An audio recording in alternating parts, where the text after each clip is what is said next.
Right. We'll,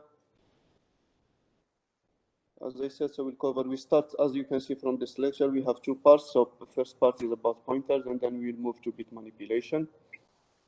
Pointer, I will explain what is a pointer, how do we declare it, how do we initialize it, and then how do we use it. It's like a variable. It's like a variable. So we need to declare it, we need to initialize it, and it can change in your code as well. And we'll show you how to use it. Part two is bit manipulation. So in embedded systems, sometimes you need to manipulate bits. You get data from devices. You get it as a 16-bit data, as a 32-bit data, and you are concerned about some specific bits in this data. So you are not concerned about all the data, just some specific bit to check one specific bit, and then you change it. Once you get the data, you change one specific bit, and so on. So this is what we mean by bit manipulation. Even when you output as well, so you do the same. You get the data, you change just specific bit, and then you output it. This is what we will cover in bit manipulation. And to do this, we have to use some operators, which we call them the bitwise operators. So we'll cover those bitwise operators, and then we'll show you how to use them to perform different bit manipulation operations. The operations are, setting a bit. What we mean by setting a bit is to put it 1, to force it to 1. If it's 0, we put it 1. If it's 1, we keep it 1. Clearing a bit. 0, putting it to 0. So if it's 0, we keep it as it is. If it's 1, we change it to 0. Toggling a bit, which means we invert. So if it's 0, we put it 1. If it's 1, we put it 0. And testing a bit. So we receive data. We have to check. Let's say that we receive a data, and the first bit of the data is an error bit. So if it tells us there is an error or there is not an error in the received data. So we check this bit. If the bit is 0, then there is an error. I don't use the data. I wait for the next data to be correct, and so on. So we can test a specific bit, and then we act accordingly.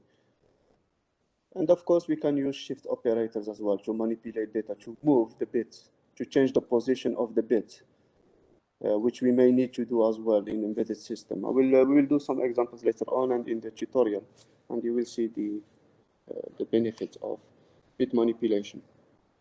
So start with pointers. When we talk about pointers, we talk about memory. And the good thing that we cover memory in the, so you know that the memory consists of memory locations. For each location, there is an address.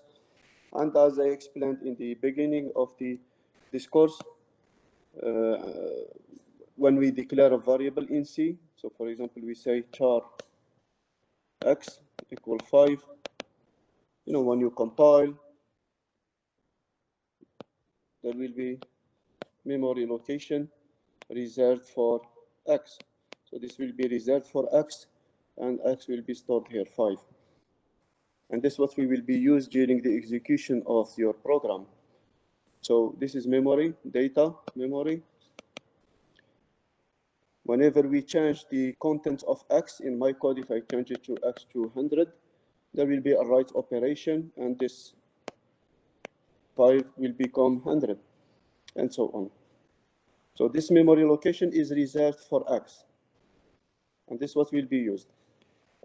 When we use pointers, so basically we use another variable that will point, it's pointer because it will point to a specific address, a specific memory location. So if I use p, for example, if I call it p, and this p will point to this memory location, and the p will hold the address of x. So it's a variable. It's a variable that contains the address of some data object. X is the data object, right? It's a variable. Data objects are variable, constant, and so on. So X is a data object, is a variable, and P is another variable that contains the address of X. So if the address of X is 0x in hexadecimal, 00F0, for example, this will go to P. This will be assigned to P. If I declare a pointer and I will use it to point to X. Now I need to explain how to declare a pointer and how do we use it to point to a specific variable. Later on in your code, you can change the to which variable your pointer points to. So if I have another variable y, I can use it first to point to x, and then later on I can change it to point to y. It's a variable, so it can change.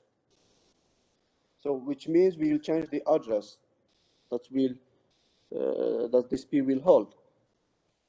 Every pointer has a type that indicates the type of object it points to. So we know that the pointer always holds an address, so it's an address always. But when we declare it, we need to specify the type of the variable that will point to. So if x is char, I need to declare my pointer as char. If x is float, I need to declare my pointer as float. So it points, so the type of the variable needs to be the same as the type of the pointer. Although, as I said, the pointer will always hold an address. Do you understand? And you will see later on why it's very important to have the type of the variable that the pointer will point to. So it's the same type. So here in this example, if I have this address 0x1000, if I declare a pointer, this is what the pointer will have, 1000. Right, how do we declare a pointer? It's similar to declaring a variable. So if we declare a variable, we can do char x equal, and then we can give an initial value if we want within the declaration. Or you can do x equal 5 later on. So we have the same for pointer, but we have the extra thing that we have here is the star. We use star, and then, for example, if I call it p, so this is a declaration of a pointer. I will show you later on how to initialize it if we need to initialize it. So char star p. So p is a pointer that can be used to point to any variable of type char. I put more examples here with different types. So the first one is, I called it intptr. So it's a pointer that can point to any variable of type integer. The next one is char, and the last one is double precision.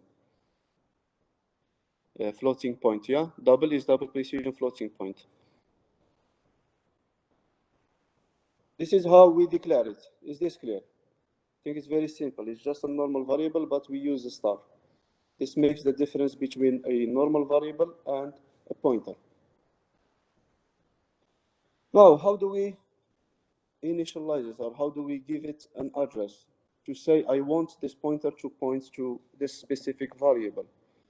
We used what we call indirect addressing here, and to do this we use this operator, the ampersand or the and operator. And this is an example. So I have a variable here, a pointer. I called it intptr, and I have an integer variable I is equal 5. I'm going to use this pointer to point to I, and this is how I do it in the third line. intptr is equal, let's see if I say address of I.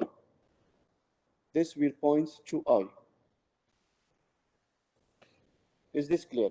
So assuming that this is my memory, data memory, this is I, memory location reset for I is equal 5. If this is the address, we don't know the address. We don't know which address will be allocated. So this will depend on the available memory locations. This will depend on how many variables we have as well.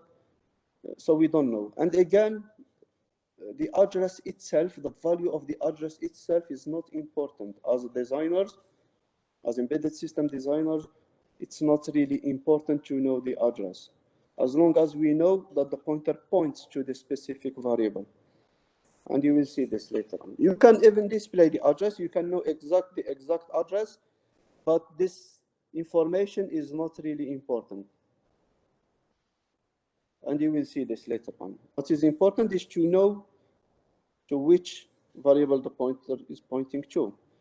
Those 3 lines, I can again write them in this way. I can start with integer I is equal 5, and then I can do the pointer. So I declare a variable I, and the initialize it to 5, and I can declare a pointer, and then I can call it, let's keep the same name, intptr, and then I can give the initial value to it here as well, address of I. I can do it this way. So the address of I is but of course, I need to declare I first. As you know, the C is sequential. I cannot write this line first because the compiler will generate an error. It doesn't know I. So we need to declare I first, and then you can point to it using the pointer. Is this clear? So those 3 lines, I can write them in 2 lines like this. It's like a normal variable. You give the initial value when you declare it, or you can do it later on when you start your code. Right. This is an example here. We can use the operator star later on in our code. If this operator is applied to a pointer, it will yield the data object. So which means, as I put here in this code,